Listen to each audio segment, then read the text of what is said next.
اعوذ باللہ من الشیطان الرجیم بسم اللہ الرحمن الرحیم۔ سورہ الممتحنہ۔ شروع اللہ کے نام سے جو بڑا مہربان نہایت رحم والا ہے۔ اے وہ لوگو جو ایمان لائے، نہ بناؤ میرے دشمنوں کو اور اپنے دشمنوں کو دوست، پیغام بھیجتے ہو ان کی طرف دوستی کے، اور وہ انکار کر چکے ہیں اس کا آیا ہے تمہارے پاس جو حق۔ وہ جلا وطن کرتے ہیں رسول صلی اللہ علیہ وآلہ وسلم کو، اور تم کو اس بنا پر کہ ایمان لائے ہو تم اللہ پر جو تمہارا رب ہے۔ اگر تم نکلے ہو لڑنے کے لیے میری راہ میں اور طلب کرنے کے لیے میری خوشنودی، تم پوشیدہ پیغام بھیجتے ہو ان کی طرف دوستی کے، اور میں جانتا ہوں جو کچھ تم مخفی طور پر کرتے ہو اور جو تم اعلانیہ کرتے ہو، اور جو کوئی ایسا کرے گا تم میں سے تو یقیناً وہ بھٹک گیا سیدھے رستے سے۔ اگر یہ قابو پالیں تم پر تو ہو جائیں تمہارے دشمن اور چلائیں تم پر اپنے ہاتھ اور اپنی زبانیں ایذا دینے کے لیے، اور یہ چاہتے ہیں کہ کسی طرح تم کافر ہو جاؤ۔ ہرگز نہ کام آئیں گے تمہیں تمہارے رشتے ناتے اور نہ تمہاری اولاد قیامت کے دن۔ وہ فیصلہ کر دے گا تمہارے درمیان، اور اللہ اس کو جو کچھ تم کرتے ہو دیکھتا ہے۔ بلا شبہ ہے تمہارے لیے ایک عمدہ نمونہ ابراہیم میں اور ان لوگوں میں جو اس کے ساتھ تھے، جب کہا انہوں نے اپنی قوم سے بے شک ہم بری ہیں تم سے اور جن کو تم پوچھتے ہو سوائے اللہ کے، ہم انکار کرتے ہیں تمہارا، اور ہو گئی ہے ہمارے اور تمہارے درمیان عداوت اور دشمنی ہمیشہ کو، اللہ یہ کہ ایمان لاؤ تم ایک اللہ پر۔ مگر ابراہیم کا قول اپنے باپ سے کہ میں ضرور مغفرت مانگوں گا تیرے لیے، اور نہیں اختیار رکھتا میں تیرے بارے میں اللہ کے سامنے کسی چیز کا۔ ہمارے رب تجھ ہی پر ہم نے بھروسہ کیا اور تیری ہی طرف ہم رجوع کرتے ہیں اور تیرے ہی طرف لوٹنا ہے۔ ہمارے رب نہ بنانا تو ہمیں آزمائش ان لوگوں کے لیے جنہوں نے کفر کیا، اور معاف فرما ہمیں ہمارے رب، یقیناً تو ہے غالب حکمت والا۔ بے شک ہے تمہارے لیے ان لوگوں میں بہترین نمونہ اس کے لیے جو امید رکھتا ہے اللہ کی اور روز آخرت کی، اور وہ جو روگردانی کرے تو بے شک اللہ وہ ہے بے نیاز لائق حمد و ثنا۔ عجب نہیں کہ اللہ پیدا کر دے تمہارے اور ان لوگوں کے درمیان جن سے تم دشمنی رکھتے ہو ان میں سے دوستی، اور اللہ قادر ہے اور اللہ ہے بخشنے والا مہربان۔ نہیں منع کرتا تمہیں اللہ ان لوگوں کے بارے میں نہیں جنگ کی جنہوں نے تم سے دین کے معاملے میں، اور نہ نکالا تمہیں تمہارے گھروں سے کہ بھلائی کرو ان سے اور انصاف کرو ان کے ساتھ، بے شک اللہ دوست رکھتا ہے انصاف کرنے والوں کو۔ البتہ منع کرتا ہے تمہیں اللہ ان لوگوں کے بارے میں جنہوں نے جنگ کی تم سے دین کے معاملے میں، اور نکالا تم کو تمہارے گھروں سے اور مدد کی تمہارے نکالنے میں کہ تم ان سے دوستی کرو، اور جو ان سے دوستی کریں تو وہی لوگ ظالم ہیں۔ اے وہ لوگو جو ایمان لائے، جب آئیں تمہارے پاس مومن عورتیں ہجرت کر کے تو ان کی آزمائش کر لو، اللہ خوب جانتا ہے ان کے ایمان کو۔ سو اگر تم کو معلوم ہو جائے کہ وہ ایمان والی ہیں تو نہ واپس بھیجو ان کو کفار کے پاس، نہ یہ حلال ہیں ان کو اور نہ وہ حلال ہیں ان کو، اور دے دو ان کو جو کچھ انہوں نے خرچ کیا ہو، اور نہیں کچھ گناہ تم پر کہ ان سے نکاح کر لو، بشرط یہ کہ دے دو انہیں ان کا مہر،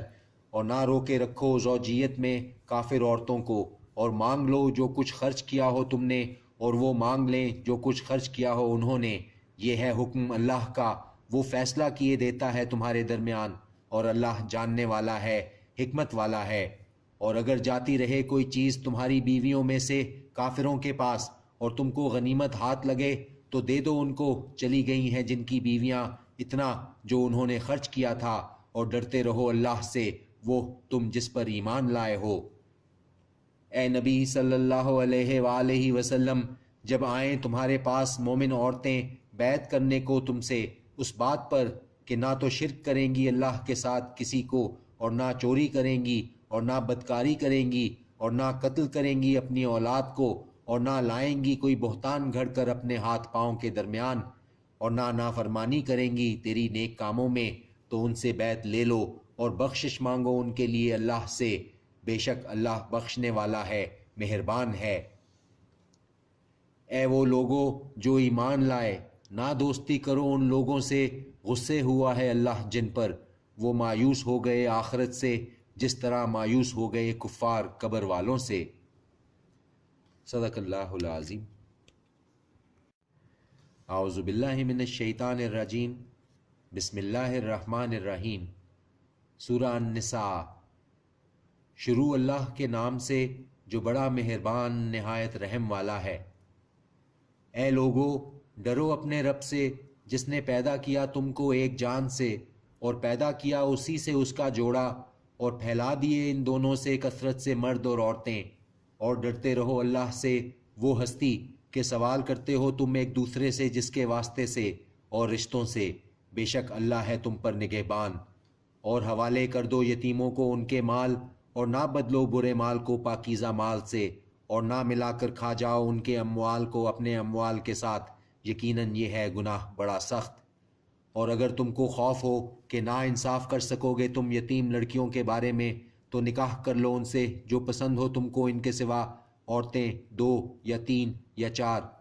پھر اگر اندیشہ ہو تم کو کہ نا انصاف کر سکو گے تو بس ایک یا وہ جس کے تم مالک ہو، یہ زیادہ قریب ہے اس سے کہ نہ جھک پڑو نا انصافی کی طرف۔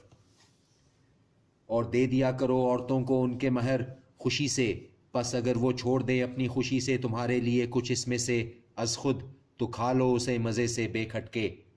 اور مت حوالے کرو کم عقلوں کو ان کے مال جسے بنایا ہے اللہ نے تمہارے لیے بسبب، اور مت حوالے کرو کم عقلوں کو ان کے مال جسے بنایا ہے اللہ نے تمہارے لیے سبب معیشت، اور کھلاتے رہو انہیں اس میں سے اور پہناتے رہو انہیں اور کہتے رہو ان سے معقول بات، اور جانچتے رہو یتیموں کو یہاں تک کہ جب پہنچ جائیں وہ عمر نکاح تک، پھر اگر دیکھو تم ان میں فہم تو دے ڈالو ان کو ان کے اموال، اور نہ اڑا دینا اسے فضول خرچی اور جلدی میں کہ کہیں وہ بڑے ہو جائیں، اور جو ہو آسودہ حال تو وہ پرہیز کرے ایسے مال سے، اور جو ہو ضرورت مند تو چاہیے اسے کہ کھا لے مناسب طور پر۔ پھر جب حوالے کرنے لگو ان کو ان کے اموال تو گواہ کر لیا کرو ان پر، اور کافی ہے اللہ حساب لینے والا۔ مردوں کے لیے حصہ ہے اس میں سے جو چھوڑ جائیں والدین اور قریبی رشتہ دار، اور عورتوں کے لیے حصہ ہے اس میں سے جو چھوڑ جائیں والدین اور قریبی رشتہ دار، اس کا تھوڑا ہو اس میں یا بہت، یہ حصے ہیں مقرر شدہ۔ اور جب آ جائیں میراث کی تقسیم کے وقت قریبی رشتہ دار اور یتیم اور نادار لوگ تو دے دو ان کو کچھ اس میں سے، اور کہو ان سے معقول بات۔ اور ڈرنا چاہیے ان لوگوں کو کہ اگر چھوڑ جائیں وہ اپنے بعد اولاد ناتواں تو ان کو خوف ہو ان کی نسبت، پس چاہیے کہ ڈریں وہ اللہ سے، اور چاہیے کہ کہیں بات درست۔ یقیناً وہ لوگ جو کھا جاتے ہیں اموال یتیموں کے ناجائز طور پر، در حقیقت وہ بھر رہے ہیں اپنے پیٹوں میں آگ، اور ان قریب داخل ہو جائیں گے وہ بھڑکتی آگ میں۔ صدق اللہ العظیم۔